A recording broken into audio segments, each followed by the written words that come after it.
Bill, we got a Okay. question here from a member on Wall Street Silver. The question is, Bill, when will the government print actual numbers rather than tell me to eat shoes instead? I'm sorry, eat shoes? Yeah, when will the government print actual numbers rather than tell me to just eat shoes? Yeah, well, look, never is the answer to that one.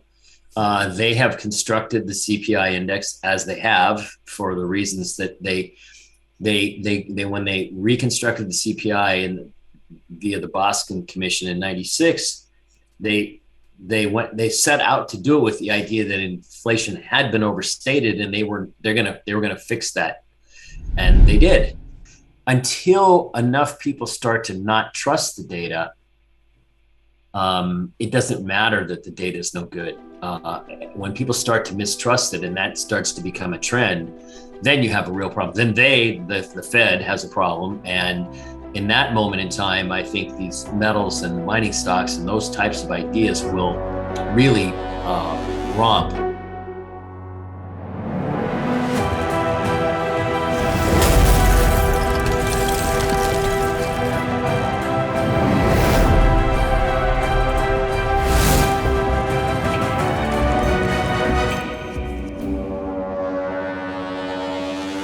Joining us back on Wall Street Silver is our good friend Bill Fleckenstein. Thanks for joining us, Bill. Thanks for having me. Awesome. So back in 1998, Greenspan cut rates between regular scheduled FOMC meetings. You called this one of the most irresponsible acts in the history of the Federal Reserve. Has the Federal Reserve surpassed this irresponsibility in the past few years? Yeah, most definitely.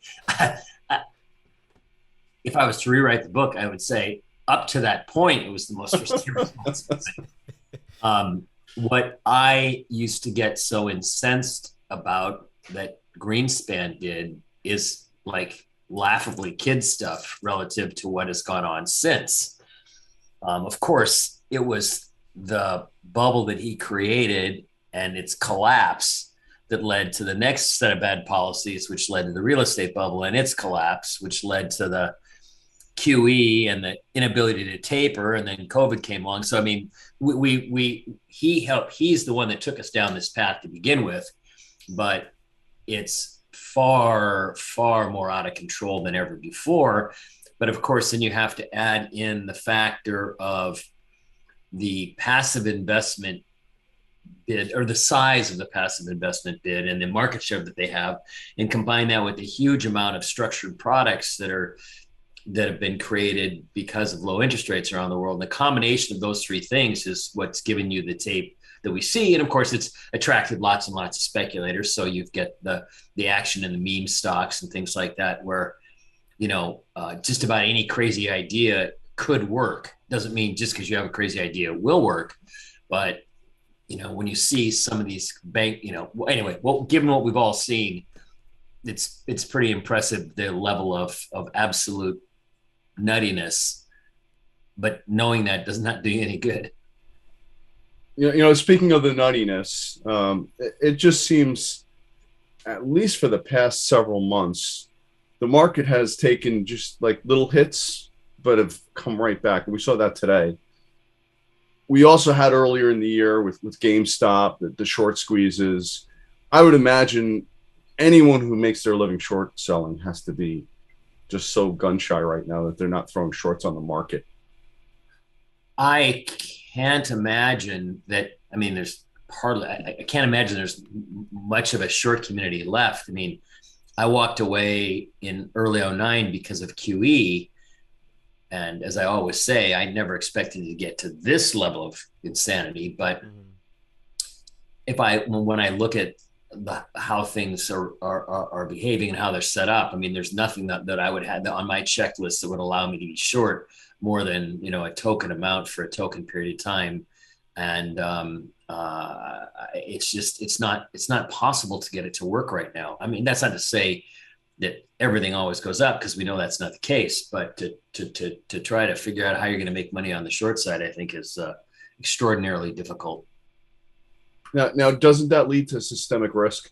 I mean, when this bubble actually pops, we're not going to have short sellers there to cover and buy and stabilize the market.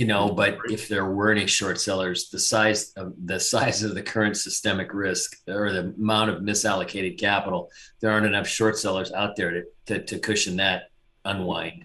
Yeah. We're going to have a hard time getting that without something disrupting the massive passive bid. Now, there are things that could do that, but it's very difficult to get the market to just break on its own because of all the other things. I mean, the structured products and obviously QE matters as well. The cumulative effect of all that makes it's extremely dangerous. You've got all the speculative aspects of really every bubble/mania of the last sort of 100 years. Mm-hmm. There's the way the retail is speculating now and with leverage is not so different from the way retail and traded in bucket shops in the late 20s. You've got the fervor for certain kinds of slices of ideas. In the same way, in the late 60s, there was a flock to, electronic oriented things, anything with the name Onyx in it. And then you've got the massive companies that just move leaps and bounds, similar to what happened in Japan in the late 80s there. And then you've got the flavors of the .com and the real estate bubble all kind of mixed into one. We've got crypto speculation, NFTs.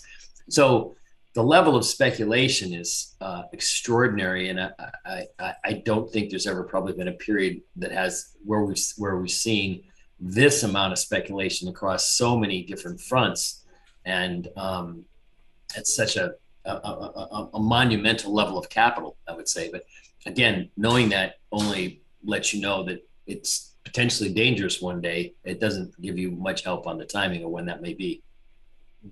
Do you have any sectors that you think are a safe harbor? I mean, what do you think of the precious metal space right now? Well, I'm bullish on the precious metals. I think I probably was when I spoke to you last time as well. I mean, I think, precious metals afford you protection from the consequences of the incompetent policies of the Federal Reserve. And people say, well, how can you say they're incompetent? They're the Federal Reserve. And they've constructed a sets of policies that they can't stop. And so if you can't stop something and you're essentially addicted to it, I don't know that's a healthy place to be, but that's where we are. So I think the precious metals afford you protection against, those kinds of policy mistakes and currency problems and all of that. And the precious metals, there's plenty of mining companies that are cheap on what we would consider to be, standard old school variables, or whether you want to talk about, book value, cash flow, earnings, dividends, et cetera. And of course, you can't give them away. Nobody wants them right now, but at some point they will. Will the Fed ever really taper, or are they just going to jawbone about it, Bill? Well, I guess it depends a little bit on how the economic data rolls in. They may try to taper. I don't think they'll get very far. They'll probably stop in $10 billion a month increments. There may be a point where the data starts to slow. We could see growth decelerate somewhat here in the U.S. If they're tapering and that happens and some other variable comes along and knocks the stock market down, they'd probably stop. I mean, I don't think they'll be able to complete the tapering. Mm-hmm. I don't know how far they will get before they're not able to do it. Because what we don't know, it's not possible to know, is how much QE is essential on top of all the other things to keep the market where it is. At some point is only 50 billion a month not enough to support the asset prices? I can't answer that question. We'll just have to pay attention to what's going on. But anyway, they will try to taper, and I don't know how far they'll get. I doubt they'll ever get around to raising rates until at some point the bond market is really concerned about inflation, and they have to. But again, that's several steps down the road. Do you see any warning signs in the bond market or any markets at this point? You mean like warning signs that they might be in trouble and ready to collapse, or ready to get hit hard? No. Correct. Nothing, right? I mean, No, it's I like mean, blue skies right now for everything. well, I mean, look, the fact that the bond market is where it is kind of tells you that I don't know what matters, because by any objective measure, who would want to own a 10-year piece of paper that yields you 140 or so, 130, 140, and while inflation is running at, pick a number, north of 5. How much north of it, I don't know. Depends on who's doing the buying and what their status in life is. But so the bond market's where it is, and doesn't trade like it's in trouble. The currencies don't trade like they're in trouble. The market doesn't trade like it's in trouble. So I mean, until something happens, we're sort of forced to react to negative developments because you can't anticipate them in this environment that we're in. And that's been the case for a long time. And I've been saying the same thing for a long time. So it's not like it's new. I mean, is it fair to say that this is probably one of the most challenging times for a portfolio manager in our lifetimes? Well, it depends. It depends on how you operate. I mean, if you're a momentum-oriented person, or you are, blissfully unaware of financial history, you might be just killing it. If you're burdened by having seen various different market cycles and understand financial history and how things have tended to play out, it's rather difficult, because while I may not think the market can go down, it's hard for me to want to get excited about the average stock given the prices and all these problems, right? So the first time we would have a small setback, I'd be scared out of my positions. The thing with the metals and the miners is I believe in it, and I think the valuations are attractive, and I can live with them. I couldn't live with, say, Microsoft, just to pick a name, which I used to own a lot of, at these prices. I mean, when they reported the quarter, I think the stock dropped 20, 30 points, and now it's 50 points higher. Well, I mean, I would have gotten shaken out if I'd have been tried to be long that. I mean, just to pick a generic name. So as a former board member of Pan American Silver, you've been pretty close to the silver space. Do you have any insights to the average investor, what to look for when choosing stocks? Any insight into what to invest in terms of physical? Well, I mean, physical is just about getting a price that you like from a reputable dealer and having some place to have it stored. Really, I mean, that's the name of the game there. In terms of what to look for in companies, I mean, I want to be in jurisdictions where I'm comfortable that there's not going to be any radical law changes. That's harder to do these days. And, Pan American happens to have a lot of mines in Peru. Peru is in the process of, went through a kind of wild election. Now they're going through a tricky period where maybe the Congress isn't going to seat the ministers that have been picked, and he's going to have to pick new ones. So there's drama surrounding Peru at the moment. Mm-hmm.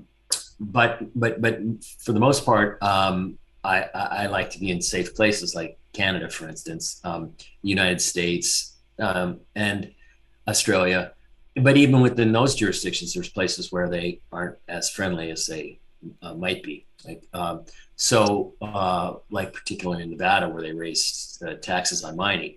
So, but you want to try to be in good jurisdictions. You don't need to compound your problems of mining being a capital intensive, sort of difficult business on it's not like selling clothes or anything.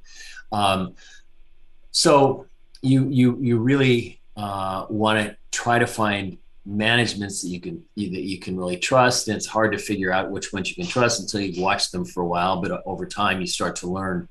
So you want to be in good places with managements that you can trust, Hopefully they have some serious ownership stake in the companies. And then you want to have an ore body that's got a long mine life, right? Well, most underground mines do, actually, that you don't see it on the books because they have to drill out the mine to do the expansion drilling to increase the reserves and all of that.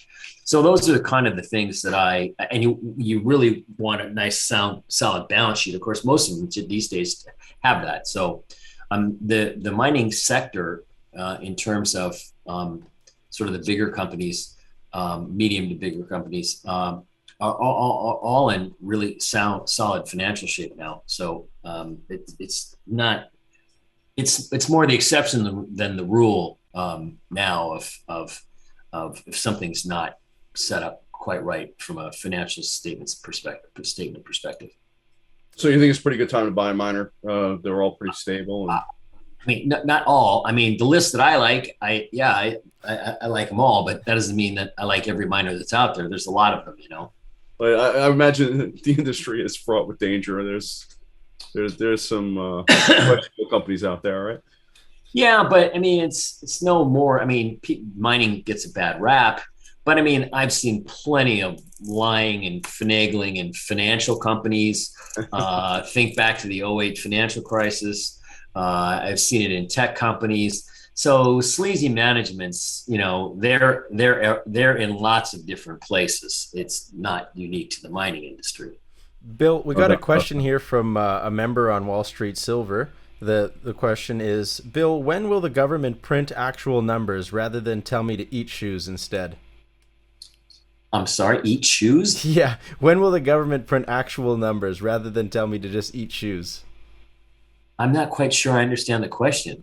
Yeah, I think the question is like the numbers on inflation and everything else are just yeah, well, look, never is the answer to that one.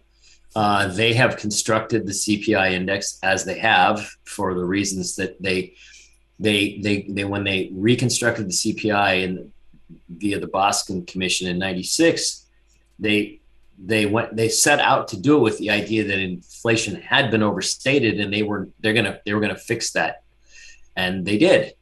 And so inflation is routinely understated, in my opinion, and so the data is going to look as it does. It's not going to make sense to a lot of people who actually, you know, go to the store, you know, look at their checkbook or their credit card statements. But until enough people start to not trust the data, it doesn't matter that the data is no good. When people start to mistrust it and that starts to become a trend, then you have a real problem. Then the Fed has a problem. And in that moment in time, I think these metals and the mining stocks and those types of ideas will really romp, because it's a small market. I mean, the entire the investable part of the mining sector, I haven't looked recently, so I could be off by a number, but if I said it was 125 billion, it turned out to be 150. I mean, so what? Because you can pick, you know, lots and lots and lots of tech stocks that have market caps, you know, far in excess of that, right? So I'm assuming that we will at some point see a surge where people will want to own these things, these investments, and it'll be quite a party, because it's not much market cap to work with. So you see some explosive moves for these stocks at some point in the future? Yeah, I would think so. I mean, that's, you know, unless no one ever cares, in which case it won't happen. But if people decide to care and they start acting better and create some enthusiasm, you know, these things, you know, they will behave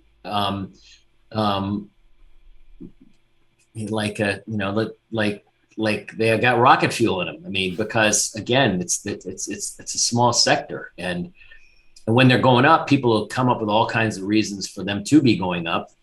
And if at the same time the precious metals are moving because, you know, the psychology about inflation has changed, then they'll have that going for them as well. So I expect to be there will be quite an explosive period at some point. I just don't know when that will be. Do you think psychology is changing a little bit as people go to the store and they keep seeing the food prices go up? I think I think verbiage has changed, but I don't know how much psychology's really changed. I mean, maybe it's starting to, but I don't see any real signs of a lot of psychology, a lot of change about that. I think people are mulling over whether or not they think inflation will be transitory, but I think most people believe that. And part of that's because you have to be, you know, half the world's been born after was born after 1980 or 81. So there's a lot of people that have never seen any inflation that was deemed problematic. And so there's no muscle memory, if you will. People have only seen, it doesn't matter. It's not going to matter. And so, it takes a while for that to change. But when it does change, I think that, or as it changes, it won't take a lot of change in that if people try to act to move the sector for reasons I just described.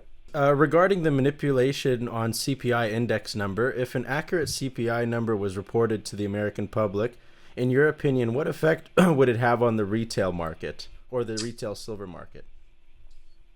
Well, I mean, I don't mean to say, I don't like to use the term manipulated, because it's like that implies that somebody's monkeying with it all the time. It's just the formulas that they've set up aren't very accurate. That's but listen, do you really need the government to tell you what the rate of inflation is? No.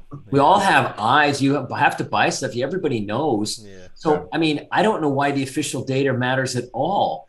To me, the only thing that matters about the official data is when it consistently is light years away from people's everyday experience. Then the government loses credibility about that. And that's part of a psychological shift that gets people to say, I can't trust this. I don't trust them. And so I want to own something to protect myself. It's part of what fuels a bull market, right?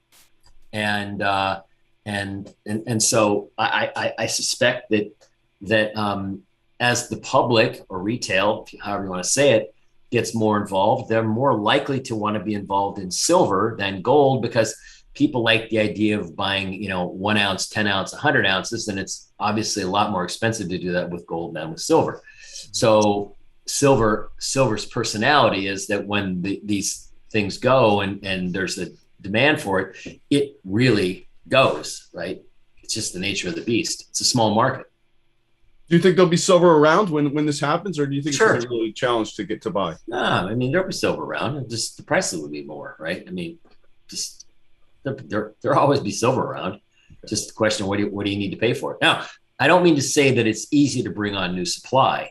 Mm-hmm. It's not easy to find new ore bodies, gold and silver. Silver's a little even trickier than gold, to some degree. So there will be some. But I mean, there at some point there could be talk of an impending shortage, and by that I mean the gold production is rolling over in the aggregate, and there's not much on the way to try to change that. And so if you set out to find an ore body, you have to find it, got to permit it, you got to build it. I mean, so there's somewhere between a 5-7 year process to bring on supply. So when the party gets started, there will be all kinds of, they'll be saying there's a shortage of metals. Every now and then you hear that about the stock market, right? There's a shortage of stocks. Well, of course there never are, because they can manufacture them quite easily. But it would be the case. This is like commodities in general. You can have shortages. The crop can fail, so to speak. Yeah. So anyway, all of those things will add to bull market mentality when the party really gets started, I think. And now is the time to acquire before we go into bull market, when you say? Well, I mean, it kind of depends on how you like to operate. I mean, do you want to buy silver at $24 an ounce, or do you want to wait till it, breaks out at 28 or 30?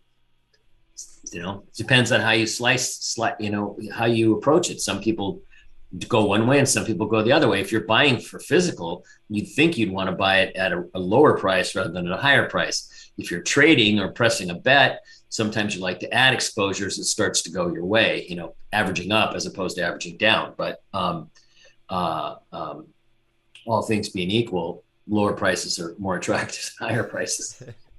Well, Bill, we want to thank you so much for coming to speak to Wall Street Silver and to speaking to us. We really appreciate you. Yeah, You're it's great to welcome. have you back. Hope we Okay. can have you back a couple months when things change. All righty. Take it All right, easy. Bill. All right, Have a take, great weekend. take care, everyone.